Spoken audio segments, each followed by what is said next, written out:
साथियों नमस्कार।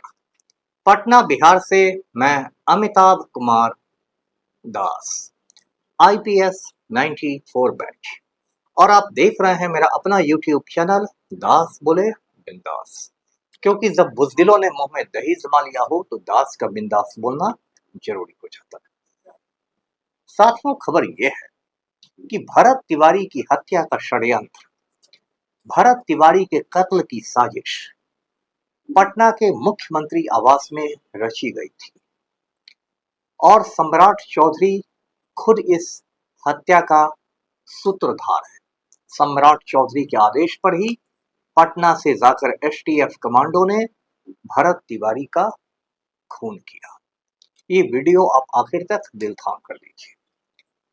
साथियों, भरत तिवारी की हत्या की चर्चा अब पूरे हिंदुस्तान में हो रही है। बिहार की सीमाओं से निकलकर ये मामला अब राष्ट्रीय स्तर पर फैल चुका है। 17 जून 2026 की ये घटना है। भोजपुर जिला के शाहपुर ब्लॉक के बिलौटी गांव की घटना है। 28-29 साल का लड़का था भरत तिवारी, पूरा नाम था भरत भूषण तिवारी। एक सामाजिक लड़का था, सामाजिक मुद्दों पर आवाज उठाता था, पढ़ा लिखा था, कोई उसका आपराधिक इतिहास नहीं था, क्रिमिनल हिस्ट्री नहीं था, थोड़ा गर्म मिजाज का था। उसने पुलिस पर पिस्तौल तान दी थी, लेकिन फिर उसको अपनी गलती का एहसास हुआ, उसने पिस्तौल फेंक दी, वो निहत्था हो गया और उसके निहत्था होने के बाद पुलिस ने इतना बड़ा कुकर्म किया कि उसको गोलियों से छलनी कर दिया और फिर पीएमसीएच आकर, पटना में आकर भरत तिवारी ने दम तोड़ दिया। इसके बाद तरह तरह की बातें हुई। जो सम्राट चौधरी के दलाल लोग हैं, उन्होंने दलाली करनी शुरू की कि बहुत अच्छा हुआ, पुलिस पर कोई ऐसे हथियार उठाएगा, ऐसे कैसे करेगा, वैसे करेगा, सबको देख लेंगे सम्राट चौधरी जी, योगी मॉडल, फल्ला मॉडल होने लगा। लेकिन मोटी बात यह है कि जब कोई व्यक्ति निहत्था हो गया, जब किसी ने पिस्तौल फेंक दी है, हाथ में कोई हथियार नहीं है, तो पुलिस को क्या करना चाहिए था? पुलिस को करना चाहिए था कि भरत तिवारी को हिरासत में लेती पुलिस, उस पर आर्म्स एक्ट का एफआईआर करती, अवैध हथियार रखने का, उसको कोर्ट में पेश करती, कोर्ट उसको जेल भेज देता, जेल के डॉक्टर उसकी जांच करते, यदि वो मानसिक रोगी पाया जाता तो उसका इलाज होता। किसी भी सभ्य समाज में यही कानूनी प्रक्रिया होती है। लेकिन यहाँ बिहार में महाजंगल राज के हालात हैं। यहाँ मुख्यमंत्री ही भड़काऊ बयान देते घूमता है कि पिंडदान करा देंगे, फोटो पर माला टांग देंगे, पिंडदान करा देंगे, फोटो पर माला टांग देंगे। जहाँ का मुख्यमंत्री ऐसे सड़क छाप बयान देता चलता है, उस बिहार में क्या होगा? इसके बाद जब चौतरफा हमले होने लगे मैट्रिक फेल मुख्यमंत्री पर, सम्राट चौधरी पर, तब सम्राट चौधरी बैकफुट पर चला गया और उसके बाद सम्राट चौधरी ने दो काम किए। पहला काम सरकार ने यह किया कि एक न्यायिक जांच आयोग का गठन किया, जुडिशियल कमीशन का, और पटना हाईकोर्ट के रिटायर्ड जस्टिस हैं जस्टिस विनोद कुमार सिन्हा, जो बिहार मानवाधिकार आयोग के भी अध्यक्ष रह चुके हैं, ह्यूमन राइट्स कमीशन में भी चेयरमैन थे, उनके नेतृत्व में किया गया। और उनको कल बिलौटी गांव में भी देखा गया। जस्टिस विनोद सिन्हा बिलौटी गांव में भी जाके भरत तिवारी के परिजनों से मिले हैं।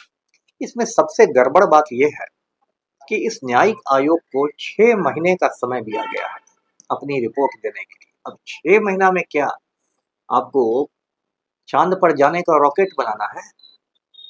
ये तो हफ्ता 10 दिन काफी था किसी भी न्यायिक आयोग को रिपोर्ट देने के लिए, क्योंकि इसमें न्यायिक आयोग को कोई बहुत काम नहीं करने हैं। उसे घटना स्थल का दौरा करना है, भरत तिवारी के परिजनों से पूछताछ करनी है, ग्रामीणों से बात करनी है, पुलिस वालों का पक्ष जानना है, कुछ कागज लेने हैं जैसे एफआईआर रिपोर्ट, पोस्टमार्टम रिपोर्ट वगैरह वगैरह, और हफ्ता 10 दिन के अंदर आराम से इसकी रिपोर्ट दी जा सकती थी। 6 महीना इसको देने का ये मतलब है कि जो मैट्रिक फेल मुख्यमंत्री सम्राट चौधरी चाहता है कि 6 महीना में ये मामला ठंडे बस्ते में चले जाए, ये मामला दब जाए, और तब जो भी रिपोर्ट आएगी आयोग की, उसको हम लोग ऐसे ही डाल देंगे कहीं पर, दबा देंगे, और फिर रिपोर्ट का अचार बनेगा। तो एक न्यायिक आयोग का गठन किया सम्राट चौधरी ने। दूसरा काम किया कि शाहपुर थाना में ही एक एफआईआर हुआ, जिसका एफआईआर नंबर है 178/26। ये 103 बीएनएस में हुआ है, यानी हत्या का मामला है। और मैं फिर आपको बता दूं कि 1 जुलाई 2024 के पहले इस देश में आईपीसी चलता था, इंडियन पीनल कोड, और उसमें धारा 302 लगती थी हत्या की। 1 जुलाई 2024 के बाद इस आईपीसी हट गया है, उसकी जगह बीएनएस आ गया है, भारतीय न्याय संहिता। और भारतीय न्याय संहिता की धारा 103 है, हत्या की धारा। तो धारा 103 में ये केस हुआ है, 7 लोगों पर हुआ है। 2 नाम महत्वपूर्ण हैं। जगदीशपुर में उस समय एसडीपीओ थे राजेश शर्मा, और जो उस समय शाहपुर के प्रभारी थे, थाना प्रभारी राजेश मालाकार। तो इन दोनों राजेशों पर एफआईआर हुआ है। ये 2 काम करके सम्राट चौधरी डैमेज कंट्रोल करना चाह रहा है, लोगों का गुस्सा शांत करना चाह रहा है। अब इसमें कई बात है। पहली बात तो ये तो मैंने पहले ही दिन 17 तारीख को ही कह दिया था कि ये फर्जी मुठभेड़ है, भरत तिवारी की हत्या की गई है। और मैं लगातार तमाम चैनलों पर आके ये बात कह रहा हूँ और अभी भी उस पर कायम हूँ। लेकिन फिर मैंने अपने जासूस भी छोड़े थे कि भाई इसकी हत्या किन किन लोगों ने करवाई, कौन लोग साजिश में शामिल थे। तो मेरे जासूसों ने रिपोर्ट दी है कि भरत तिवारी की हत्या का जो षड्यंत्र है, जो साजिश है, वो पटना के मुख्यमंत्री आवास में रची गई, एक अणे मार्ग में, और सम्राट चौधरी ने खुद रची। सम्राट चौधरी को इनके चमचों ने चना के झाड़ पर चढ़ा दिया। चमचों ने कहा कि यदि आप भरत तिवारी को मरवा देते हैं तो एकदम आपकी जय जय हो जाएगी, आपकी छवि जो है वो एक कड़क मुख्यमंत्री की बन जाएगी, आप एकदम बिहार में हीरो बन जाएंगे, ये हो जाएगा, वो हो जाएगा। और सम्राट चौधरी की कम बुद्धि है, अनपढ़ जाहिल आदमी, तो सम्राट चौधरी भी इनकी बातों में आ गया। उसके बाद मुख्यमंत्री आवास में ही फैसला हुआ एक अणे मार्ग में कि एसटीएफ को भेजा जाए भोजपुर में। अब ये बहुत बड़ा फैसला है, न्यायिक जांच आयोग को इस बिंदु पर जांच करनी चाहिए। एसटीएफ का मतलब होता है स्पेशल टास्क फोर्स, हिंदी में इसको कहते हैं विशेष कार्य बल। ये बिहार पुलिस की ही एक इकाई है, लेकिन उसमें कमांडो लोग रहते हैं और जो विशेष रूप से प्रशिक्षित पुलिस वाले रहते हैं, बेटर जिनकी ट्रेनिंग रहती है, वो लोग रहते हैं। और एसटीएफ को तभी भेजा जाता है जब कोई दुर्दांत अपराधी को, किसी खूंखार नक्सली को, इस तरह के लोगों को पकड़ना होता है।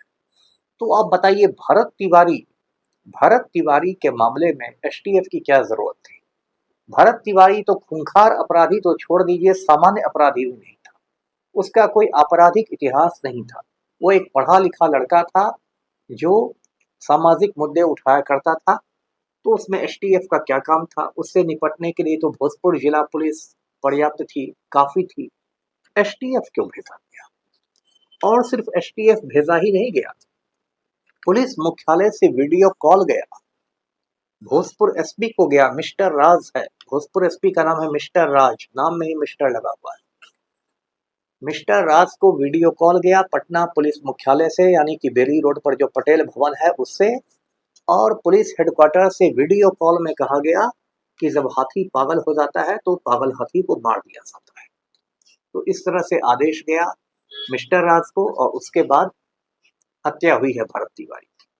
इसलिए मैं बार बार कह रहा हूं कि इस पूरे हत्याकांड में 2 लोगों को और आरोपित बनाया जाना चाहिए, एक तो मुख्यमंत्री सम्राट चौधरी को और दूसरा भोजपुर के एसपी को मिस्टर राज को। अब देखिए, मैं आपको कानूनी पहलू बताता हूं कि आपराधिक षड्यंत्र, क्रिमिनल कॉन्स्पिरेसी का जो दोषी होता है यदि हत्या के मामले में, तो वो उसको वही सजा मिलती है जो हत्या करने वाले को सजा मिलती है। इसका ये मतलब हुआ कि सम्राट चौधरी स्पॉट पर नहीं थे, वो भोजपुर में घटना स्थल पर नहीं थे, वो पटना में बैठे हुए थे, लेकिन इसके बावजूद उनको हत्या का उतना ही बड़ा दोषी माना जाएगा जितना हत्या करने वाले पुलिस वालों को। यही आपराधिक षड्यंत्र में होता है, क्रिमिनल कॉन्स्पिरेसी में। तो सम्राट चौधरी पूरी तरह इस मामले में आरोपित है। अब ये मामला जो है, ये मामला मैं 1-2 रोज में लिखित रूप में देने वाला हूँ न्यायिक जांच आयोग को, और तो बिहार में किसी को कलेजा है नहीं। 14 करोड़ बिहारियों में 14 लोग भी नहीं हैं जो खुलकर सच्ची बात कहते हैं। लेकिन मैं तो सर पर कफन बांध चुका हूँ, तो मैं तो ये बात न्यायिक जांच आयोग के सामने पेश होकर कहूंगा और लिखित में भी दूंगा कि भाई सबसे पहले भोजपुर एसपी का मोबाइल जब्त किया जाए और 17 जून 2026 को किन किन लोगों का उनको कॉल आया, वॉइस कॉल या वीडियो कॉल, नंबर देखने चाहिए, पुलिस को नंबर खंगालने चाहिए। तो उसमें आपको मुख्यमंत्री आवास के नंबर, मुख्यमंत्री का मोबाइल नंबर निकल जाएगा, मुख्यमंत्री का वीडियो कॉल निकल जाएगा, पुलिस मुख्यालय का भी वीडियो कॉल निकलेगा। और ये बात मैं लिखित रूप से देने वाला हूँ। इसमें एक और बात है, कायदे से अब तक भोजपुर एसपी का मिस्टर राज का तबादला हो जाना चाहिए था, ट्रांसफर हो जाना चाहिए था। क्यों नहीं ट्रांसफर हो रहा है? वहां बैठ के वो सबूत को नष्ट करें इसलिए नहीं ट्रांसफर हो रहा है, या बैठ के वो वहां पर भरत तिवारी के परिजनों को डराए धमकाए इसलिए नहीं ट्रांसफर हो रहा है? अभी 1-2 वर्ष पहले एएसपी भोजपुर गया हुआ था, भरत तिवारी के घर गया था, उसके परिजनों से मिलने के लिए गया था, कहने के लिए तो गया था, संवेदना प्रकट करने के लिए। संवेदना उवेदना की बात नहीं है, सबको धमकाने और मामला को मैनेज करने के लिए गया था। लेकिन अब ये मामला बहुत आगे बढ़ चुका है और जिस तरह नीट छात्रा कांड में पलटू राम की कुर्सी चली गई थी, कुर्सी चली क्या जाएगी, मैंने ले ली थी पलटू राम की कुर्सी, उसी तरह मैं आपको बता रहा हूँ कि भरत तिवारी हत्याकांड में इस मैट्रिक फेल मुख्यमंत्री सम्राट चौधरी की कुर्सी चली जाएगी। वीडियो को लाइक कीजिए, शेयर कीजिए, चैनल को सब्सक्राइब कीजिए। धन्यवाद। जय हिंद।